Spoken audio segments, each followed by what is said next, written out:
కాని అది కళ అని నిరూపిస్తూ పెద్దావిడ జానకి సాయం తీసుకుంది. ఇప్పుడేం చెప్పిందో విన్నావు కదా. చెల్లిలా చూసుకునే భూమి గురించి జానకి ఎంత దూరమైనా వెళ్తాను అంటుంది, ఏదైనా చేస్తాను అంటుంది. భూమి విషయంలో ఈ ముసల్ది ఎలాంటి నిర్ణయం తీసుకుంటుందని కానీ, జానకి తల వంచుకుని మళ్ళీ అడుగు పెడుతుందని కానీ నేను ఊహించలేకపోయానమ్మా. నేను ఈ వంశాన్ని శాసించాలన్నది మీ కల.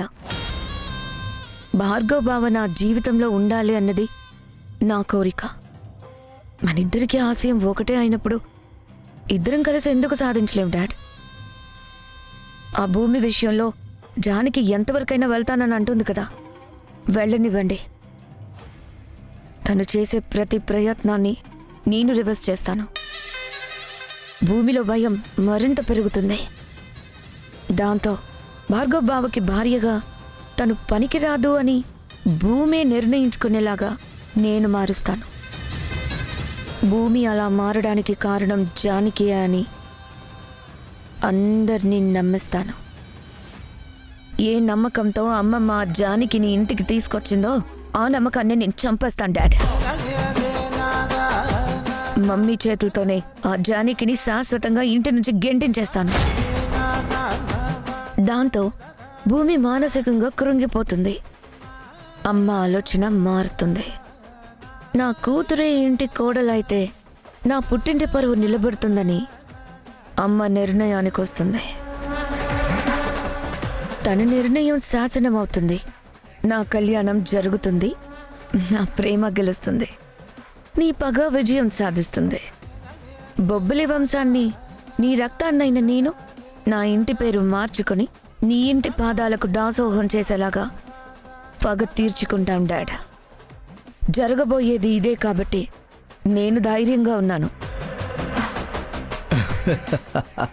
శబాష్, నా కూతురు అనిపించుకున్నావు.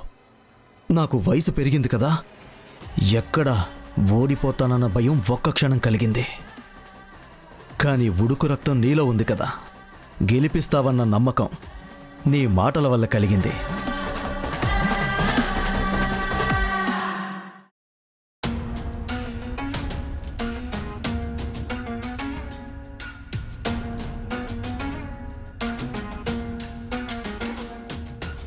జానకి ఇంట్లోకి రావడం కోసం అమ్మ అంత యుద్ధం చేసింది. నేను ఎంతో సపోర్ట్ చేశాను. మరి జానకి ఏంటి ఇలా ఇంటి బయట నుంచో ఇంటి వైపు చూస్తోంది? జానకి, నువ్వు ఈ ఊర్లోనే పుట్టావు కదా, నీకెందుకు వచ్చిందా డౌట్? ఇప్పుడు మేము సిటీలో కొన్ని ఇయర్స్ ఉన్నాం కదా, అలాగే నువ్వు కూడా మధ్యలో ఎక్కడికైనా వెళ్ళొచ్చావని చిన్న డౌట్. నాకు ఈ ఊరన్నా, మా నాన్నన్నా, ఆ రాములవారన్నా చాలా ఇష్టం. అందుకే నేనెక్కడికి వెళ్ళను, ఎప్పటికీ ఇక్కడే ఉంటాను. హలో, నువ్వు ఆడపిల్లవమ్మా, పెళ్ళయ్యాక అత్తారింటికి వెళ్లకుండా ఇక్కడే ఉంటానంటావు. అలా వెళ్ళవలసి వస్తే ఈ ఊళ్ళో ఉన్న వాళ్ళింటికి వెళ్తాను తప్ప ఇంకో ఊళ్ళో ఉన్న వాళ్ళింటికి వెళ్ళను. అయితే నువ్వు చిన్నప్పటి నుంచి మా ఇంటిని చూస్తున్నావు కదా, మళ్ళీ ఇప్పుడేంటి కొత్తగా చూస్తున్నావు? ఇలా చూస్తుంటే మీ ఇల్లు ఎలా అనిపిస్తోంది? మా ఇంటికే అందంగా బాగా పెద్దగా ఉంది. ఊళ్ళో వాళ్ళంతా చెప్పుకునే అంత గొప్పగా ఉంది. నాకు మాత్రం ఖరీదైన పంజరంలా ఉంది. అదేంటి ఇంత గొప్ప ఇంటిని అంత మాట అనేసావు? ఇల్లు ఎంత విశాలంగా ఉన్నదన్నది ముఖ్యం కాదు, ఇంట్లో వాళ్ళ మనసు ఎంత విశాలంగా ఉందో చూడాలి. భూమి ఇంత పెద్ద ఇంట్లో ఉంటుంది కదా, తన మనసులో ఏముందో ఎవరితోనైనా పంచుకోగలుగుతుందా? అది భయానికి బ్రాండ్ అంబాసిడర్. దానికి భయం వేస్తే అద్దం ముందు నిలబడి దానికి అదే చెప్పుకోలేదు, ఇంకా మాకేం చెప్తుంది? ఇదే, ఇలాంటి మాటలే తనలోని భయాన్ని మరింత పెంచాయి. తనకి తానే ఒక గిరిగేసుకుని ఒంటరిగా మిగిలిపోయేలా చేశాయి. అవునా? నేను ఇంకా సరదాగా అనుకున్నానే, ఇందులో అంత సీరియస్నెస్ ఉందా? నాకు అర్థం కాలేదు. ఆడపిల్ల మనసు అర్థం చేసుకోవాలంటే పెద్ద మనసుండాలి. భూమి ఈ పంజరంలో ఉంటుంది కాబట్టి పంజరంలో పక్షిలాగా భయంతో ఉంటుంది. ముందు తనకి ప్రపంచాన్ని చూపించాలి, ప్రపంచం గురించి చెప్పాలి. అలా భూమిలో మార్పు తీసుకురావాలి. శభాష్ జానకి, నువ్వు ఇలా గొప్పగా ఆలోచిస్తావని నాకు తెలుసు. అందుకే మా అమ్మకి నేనే సలహా ఇచ్చాను. జానకి ఇక్కడికి వస్తే భూమి గొప్పగా మారుతుంది, నువ్వు అనుకున్న కల్లా నెరవేరుతుందని మా అమ్మకి నేనే చెప్పా. అమ్మయ్య, నా కష్టం వృధా కాలేదు. హే, నువ్వంత సీరియస్గా చూడక్కర్లేదు. ఇదంతా నా ప్లాన్ అని నీకు తెలుసని నాకు తెలుసు. నేను ఇక్కడికి రమ్మని బ్రతిమలాడింది కూడా నేనే కదా. నువ్వు మాట్లాడేది నవ్వులాటగా ఉన్నా నీ మనసు మంచిదని నాకు తెలుసు అభి. శబాష్. జానకి, నువ్వందరికీ సాయం చేస్తున్నావు కదా, ఉమ్, మరి నాకు కూడా సాయం చేస్తావా? ఏ నీకే మాయరోగం? సాయం చేయమనగానే నాకేదో రోగం ఉందని హాస్పిటల్ అడ్రస్ చెప్పమని కాదు. నా మాట ఇలాగే ఉంటుంది కానీ నీకేం కావాలో చెప్పు. అది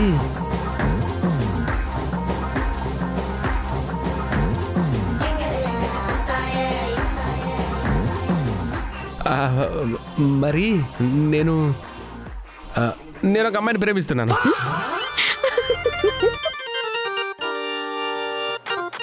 అదేంటి, నేను ప్రేమించకూడదా? ప్రేమిస్తున్నానని చెప్పావు కదా, ఇందులో నువ్వు నన్నెందుకు సహాయం అడుగుతున్నావా అని నవ్వొచ్చింది. అదే, తనకి ప్రేమ గురించి ఎలా చెప్పాలో నాకు తెలియటం లేదు. తెలుగులో అయితే నిన్ను ప్రేమిస్తున్నాను అని చెప్పు, ఇంగ్లీష్లో అయితే ఐ లవ్ యూ అని చెప్పు, హిందీలో అయితే మైనే ప్యార్ కియా అని చెప్పు. తమిళం మలయాళం నాకు పెద్దగా టచ్ లేదు. హలో, నేనే లాంగ్వేజ్ లో చెప్పాలని అడగట్లేదు, ఎలా చెప్పాలని అడుగుతున్నాను. నీలాగే చెప్పు. నువ్విలా మెలికలు తిరుగుతూ మాత్రం చెప్పకు. నువ్వు చెప్పాక తను మెలికలు తిరిగితే ప్రేమని యాక్సెప్ట్ చేసినట్టు. నువ్విలా మెలికలు తిరిగితే చూసే వాళ్ళకి వదిలే, నేను చెప్తే బాగోదు. అర్థమైంది, కానీ నేను అడుగుతున్న దానికి అర్థం అది కాదు. నేను ప్రేమించిన అమ్మాయిని చూడగానే నా మనసులో టంగుమని ఒక బెల్లు మోగినట్టు అవుతుంది. చెప్పేద్దామని ఎదురెళ్తే చెప్పలాగా వెనకడుగు వేస్తున్నా. అది ఎలా చెప్పాలో తెలియక తికమక పడుతూ ఉంటాను. అందుకే నేను చెప్పినట్టు నాకు తెలియాలి, కానీ అదే చెప్పానని తనకి తెలియకూడదు. ప్రేమంటే జేఈ ఎగ్జామ్స్ లో వచ్చే క్వశ్చన్స్ లా టిపికల్ గా ఉండకూడదు, జనరల్ గా ఉండే ఆన్సర్ లా ఉండాలి. ఎవరినైనా ప్రేమిస్తున్నామంటే మన ప్రేమని వాళ్ళకి చెప్పే ధైర్యం ఉంటేనే ప్రేమించాలి. ధైర్యం లేని ప్రేమ ఎప్పటికీ గెలవదు. ప్రేమలో నిజాయితీ ఉంటే వెళ్ళి ధైర్యంగా చెప్పు, నాకైతే పనుంది, నేను వస్తాను. అమ్మ జానకి, ఎంత గొప్పగా చెప్పావు. నిజమైన ప్రేమ ధైర్యంగా చెప్తే సరిపోతుందన్నమాట. ఓకే, ఇప్పుడే చెప్పేస్తాను.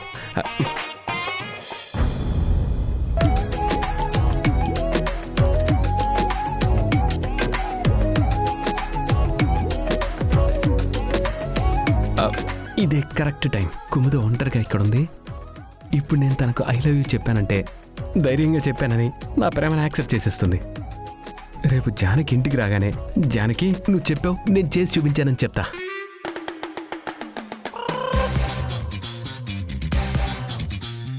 అమ్మో, చెప్పాలని ఉంది కానీ ధైర్యం సరిపోవట్లేదే. అసలే కుముద ఏదొచ్చినా తట్టుకోలేదు. నా ప్రేమను ఒప్పుకుంటే ఒక్కసారిగా హక్ చేసుకుని బొగ్గన కొరికేస్తుంది. పొరపాటును ఒప్పుకోకపోతే తన చేతికి ఏది అందితే అది నా మీదకి విసిరేస్తుంది. ఏదైనా నాకు ప్రమాదమే. అందుకే ఏదైనా అడ్డంగా పెట్టుకుని కుముద కైలు చెప్పేస్తాను.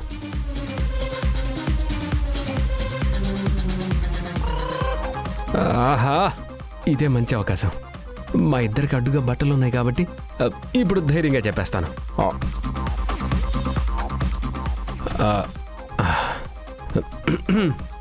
నేను నీతో మాట్లాడాలి. వద్దు, నీ ఫేస్ చూస్తే నేను చెప్పాలనుకుని చెప్పలేను.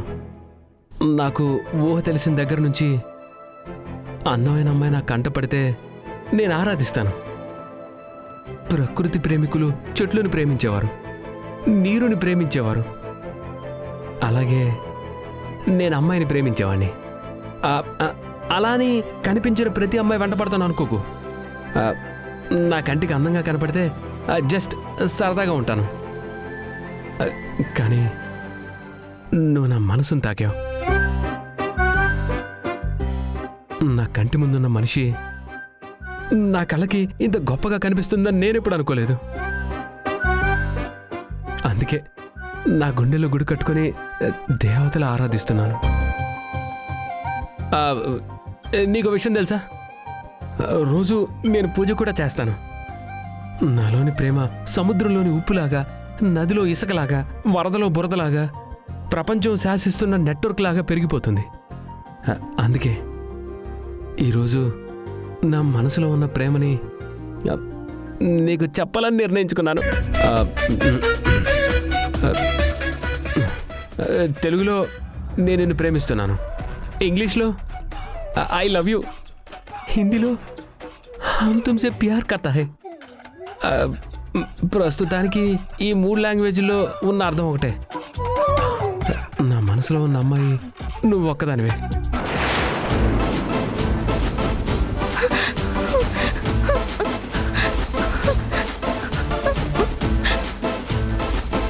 ఇదేంటి, నేను నా లవ్ ప్రపోజ్ చేస్తే ఏడుపు వినిపిస్తుంది? ఇష్టం లేకపోతే గావు కేక వినపడాలి, ఇష్టం ఉంటే పులకింత వినపడాలి. ఇలా ఏడుపు వినిపించడం ఏంటి?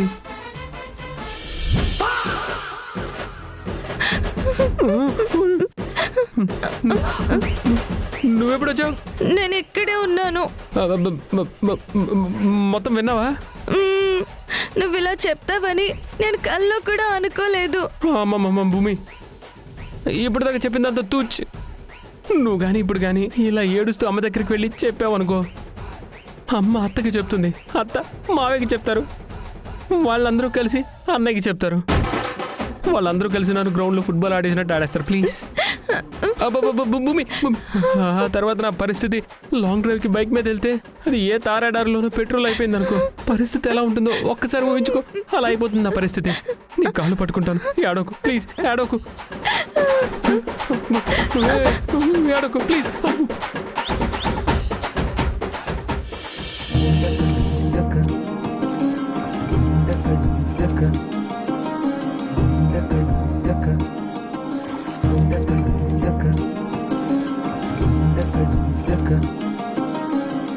బావా, హాయ్. టీ తీసుకో. ఏంటి ఎప్పుడు లేదు నువ్వు టీ తీసుకొచ్చావు? అదేంటి బావా, నువ్వు కష్టపడుతూ ఉంటే నేను చూస్తూ ఎలా ఊరుకుంటాను? ఆ మాత్రం సాయం చేయనా? అబ్బో, ఇలా ఫైల్స్ చూడడం కూడా కష్టం అంటారని ఇప్పుడే తెలిసింది. ఇష్టం మనసులో ఉంటే కష్టం మనసుకు తెలుస్తుందిలే బావా. అబ్బో, ఈ మధ్య నీకు కవిత్వాలు కూడా వస్తున్నాయే. ఇన్ని సంవత్సరాలు ఉంటే నేను ఇక్కడ ఒంటరిగానే ఉన్నాను, మీరు ఎక్కడో సిటీలో ఉన్నారు. ఇప్పుడు మీరందరూ వచ్చారుగా, మరీ ముఖ్యంగా నువ్వు వచ్చేసావు కదా, అందుకే అలా వస్తున్నాయి. ఆ కవిత్వాలన్నీ నీ దగ్గరే దాచుకో, ఎందుకంటే రేపు నీకు పెళ్ళయిన తర్వాత అవన్నీ మీ ఆయనకి చెప్పుకోవచ్చు. పో బావా, నువ్వు నేను కట్టుకునేది నిన్నే బావా. నీ జీవితంలో నేనున్నప్పుడు ఇంకొకరు నా జీవితంలోకి ఎలా వస్తారు? తీసుకో బావా. ఇవ్వడానికి వచ్చావు కదా, వెళ్ళు. ఓ, ఏదన్నా చెప్పాలని వచ్చావా? చెప్పు మరి. నువ్వు సూపర్ బావా, మనసులో ఏమనుకున్నా ఇట్టే కనిపెట్టేస్తావు. అందుకే మమ్మీ ఎప్పుడు నిన్ను అంతలా మెచ్చుకుంటుంది. కుముదా, ఏం చెప్పాలనుకుంటున్నావు? స్ట్రైట్గా చెప్పే. అదే బాబు, ఇందులో చెప్పడానికి ఏముంది, అందరికీ తెలిసిందే. కానీ ఎవరి మాట అమ్మమ్మ వినడం లేదు. నువ్వు ఒక్క మాట గట్టిగా చెప్తే ఖచ్చితంగా అమ్మమ్మ వింటుందన్న నమ్మకంతోనే నీకు చెప్పాలని వచ్చాను. ఎందుకీ మ్యాటర్ ఏంటి? ఆ జానకిని తలా బ్రతిమలాడుకుని మన ఇంటికి తీసుకురావాల్సిన అవసరం ఏముంది? భూమి గురించి చూసుకోవడానికి నువ్వు లేవా? నేను లేనా? మమ్మీ లేదా డాడీ లేరా? ఇప్పుడు లేరని ఎవరన్నారు? తన చుట్టూ మనందరం ఉన్నాం, తను కూడా మనతోనే ఉంది. మరి మనతో ఉన్న మనిషిని మనం చూసుకుంటాం కదా, మధ్యలో జానకి పత్తనం ఎందుకు? సరే, ఇప్పుడేం చేద్దామంటావు? ఇదే కరెక్ట్ టైం. బావకి జానకి మీద లేనిపోనివి చెప్తే తనే బయటకు తోసేస్తాడు.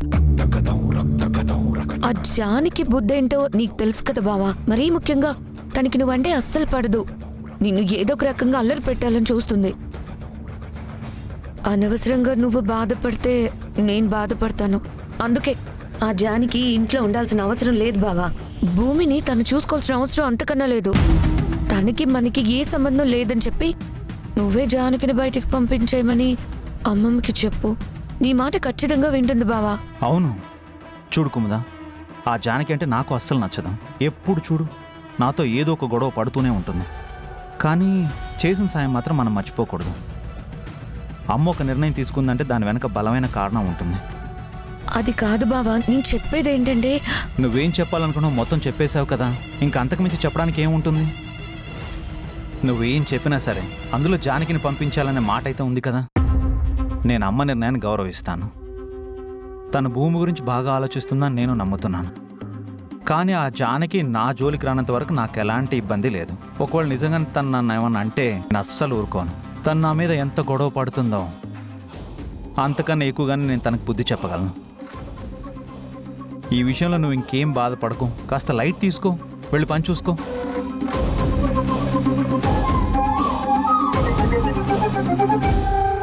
నిన్నొప్పించే జానకిని పంపించాలనుకున్నాను, కానీ నువ్వు ఇలా రివర్స్ అవుతావు అనుకోలేదు.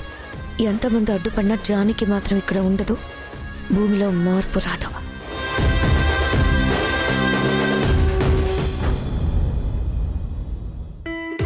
ఫ్రెండ్ ఫ్రెండ్ ఫ్రెండ్ ఫ్రెండ్ అరే అరే కళ్ళు తిరుగుతున్నాయమ్మా. ఏంటమ్మా, ఏంటి ఇంత సంతోషంగా ఉన్నావు? నేను ఇంత హ్యాపీగా ఉన్నానంటే ఎక్కడి నుంచి వస్తున్నానో ఒక్కసారి ఊహించు. ఏముంది, భూమిని చూసి వచ్చింటావు. భూమి బాధ్యత వాళ్ళు నీకు అప్పగించుంటారు. అరే అంత కరెక్ట్గా నువ్వు ఎలా చెప్పావు ఫ్రెండ్? అంటే మా ఊళ్ళో నువ్వెవరినైనా ఎంక్వైరీకి పెట్టావా? లేదమ్మా, నీ గురించి పూర్తిగా తెలుసుకున్నాను. అందుకే నీ ఆనందం చూడగానే ఏం జరిగిందో ఊహించగలిగాను. నువ్వు నిజంగా సూపర్ అనిపించుకున్నావు ఫ్రెండ్. అక్కడ జరిగింది నేను నీకు చెప్పాలను, నువ్వే నాకు తిరిగి చెప్పావు. అది సరే అమ్మా, భూమి ఎలా ఉంది? చూడు ఫ్రెండ్, మీ భూమి ఆ ఇంట్లో బాగానే ఉంది, అంతవరకు ఎలాంటి ఇబ్బంది లేదు. కాకపోతే తను భయంతో పెరిగింది కాబట్టి తనలో ఆ భయాన్ని పోగొట్టి తనకి ధైర్యం వచ్చేలా చేయమని, నాలా మార్చమని పెద్ద ఆవిడ భూమిని నాకప్పగించింది. పోనీలే అమ్మా, ఇన్ని రోజులు బొబ్బిలి వాళ్ళంటే తప్పులే చేస్తారనుకున్నాను. ఇన్నాళ్ళకు మంచి పని కూడా చేశారని ఇప్పుడే తెలిసింది. చెప్పాను కదా ఫ్రెండ్, ఆ ఇంట్లో ఉన్న వాళ్ళందరూ చెడ్డవాళ్ళు కాదు, మంచి వాళ్ళు కూడా ఉన్నారని. ఇసుక అమ్ముకునే వారికి ఎడారి ప్రాంతం వరంలా కనిపిస్తుంది, కానీ అక్కడే బతికే వారికి అది నరకంలా ఉంటుంది. ఒక్కొక్కరు అవసరం బట్టి సంతోషం, బాధ రెండు మారతాయి. వాళ్ళకి నా కూతురు అవసరం కాబట్టి తన గురించి వాళ్ళు ఆలోచిస్తారు. కానీ నా బిడ్డను నాకు దూరం చేశారు కాబట్టి వాళ్ళ మీద నా కోపం ఉంటుంది. చెప్పాను కదా ఫ్రెండ్, తండ్రి కూతుర్ని ఎవ్వరూ దూరం చేయలేరని. ఈ రోజు భూమి బాధ్యతని నాకు అప్పగించారు. భూమిని మార్చి మీ గురించి తనకి చెప్పి తనని నేను మీకు అప్పగిస్తాను, ఓకేనా?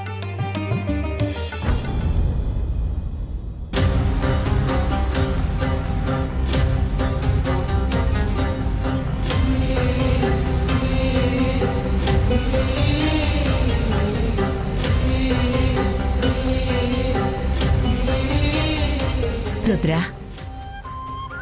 చెల్లెల్ని తలుచుకుంటూ బాధపడుతున్నావా? లేదా నీ మాట కాదని జానకిని తీసుకొచ్చినందుకు బాధపడుతున్నావా? కొన్ని వందల తరాలుగా ఈ బొబ్బిలి వంశం ఎప్పుడూ గర్వంగా తలెత్తుకునే ఉందమ్మా. ఏ రోజు ఎక్కడా తలదించుకునే పరిస్థితి రాలేదు. నాన్నగారు వెళ్ళిపోతూ ఇంటి గౌరవాన్ని నీకు అప్పగించారు. నువ్వు కూడా అలాగే ఆ గౌరవం నిలబెట్టావు. తర్వాత ఆ బాధ్యత దక్ష చేతికి వెళ్ళింది. తను ఈ ఇంటి గౌరవాన్ని నిలబెట్టడంతో పాటు అందరి మన్ననలు పొందింది. ఈ రోజుకి ఒక దేవతలా కొలవబడుతోంది. అలాంటి బొబ్బిలి వంశం ఇప్పుడొక ఆడపిల్ల పెళ్లి చేయడం విషయంలో ఇంతలా ఆలోచించాల్సొస్తోంది. మన ఇంటి సమస్యను మనమే పరిష్కరించుకోవాలని నేను అనుకుంటున్నాను. కానీ జానకి వస్తేనే ఈ సమస్యకి పరిష్కారం దొరుకుతుందని నువ్వు అనుకుంటున్నావు. ఇద్దరి ఆలోచనలు ఒకటే, కానీ ఆచరణే వేరుగా ఉంది. సరే, నీ నమ్మకాన్ని కాదనడం ఎందుకని నేను ఒప్పుకున్నాను. జానకి భూమిలో మార్పును తీసుకురాలేదు అనుకుంటున్నావా? నీకా అనుమానం ఏమీ అవసరం లేదు. నాకా నమ్మకం ఉంది. నేను ఆలోచిస్తోంది అది కాదమ్మా. దక్ష రక్తం పంచుకుని పుట్టిన భూమి ఎలా ఉండాలి? కానీ ఎందుకు ఇలా తయారయ్యిందో అర్థం కావడం లేదు. రుద్రాణి, జన్మనా జాయతే శూద్రః అని భగవద్గీతలోనే ఉంది. పుట్టుకతో అందరూ ఏ వర్ణంలోనూ ఉంటారు. కాని వాళ్ళు తిరిగే వాతావరణాన్ని బట్టి వర్ణాలు ఏర్పడ్డాయని గీతలో రాసుంది. దీక్షితులు గారి కూతురైనా సరే తను దక్ష గురించి వింటూ పెరిగాను అని చెప్పింది. అందుకే ఆ ధైర్యం తనకొచ్చింది. భూమిని ఇక్కడి నుంచి దూరంగా తీసుకువెళ్ళి ఆ ఆదిత్య కంట పడకూడదు అని నేను పెంచిన పెంపకం తనని ఒంటరిని చేసింది, పిరికిదాన్లా మార్చింది. అందుకే కదా తనలో మళ్లీ ధైర్యాన్ని నింపడం కోసమే జానకిని ఇక్కడికి తీసుకొచ్చాను.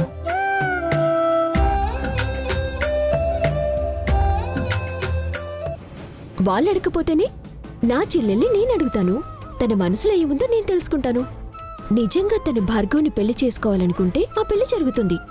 ఒకవేళ నువ్వనుకున్నట్టే తన మనసులో అలాంటి ఉద్దేశం లేకుండా ఈ పెళ్లి బలవంతంగా జరుగుతుందని నా చెల్లి నా దగ్గర బాధపడితే మాత్రం బొబ్బిలి వంశం మొత్తం ఎదిరించినా నా చెల్లెలి మెడలో తాలి పడదు. తనకిష్టం లేని పెళ్లి అక్కడ జరగదు. ఇది ఆ అమ్మ సాక్షిగా నేను నీకిస్తున్న మాట. తను ఈ ఇంటి కోడలు కావడం శాసనం. అది ఎప్పటికీ మారదు. నీకు మాటిస్తున్నాను.